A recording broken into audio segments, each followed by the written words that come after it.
ዓለም ታላቋ የሙዚቃ ፈላስፋና ቀማሪ ይላታል።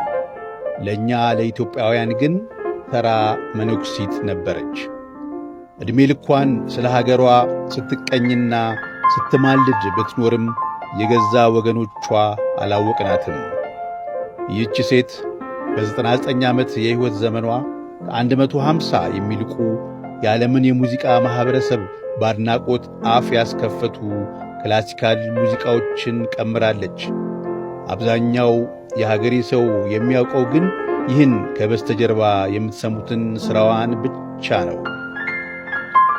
በ1916 በአዲስ አበባ ከተማ ስትወለድ የውብዳር ተብላ የተጠራችው ይህች ሴት አፍ መፍቻ ቋንቋዋ ሙዚቃ ነበር።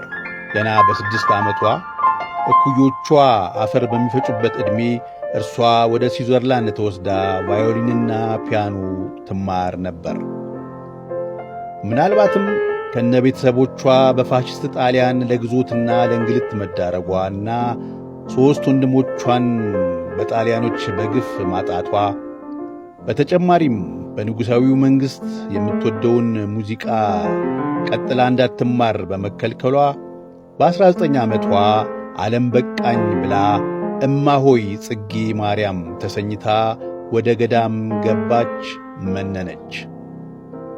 የመጀመሪያዎቹን የምንኩስና ዓመታት በአምባሰሏ በግሸን ማርያም፣ ቀሪ 50 ዓመታትን ደግሞ በኢየሩሳሌም ደብረ ገነት ኪዳነ ምሕረት ገዳም ተወስና አሳልፋለች።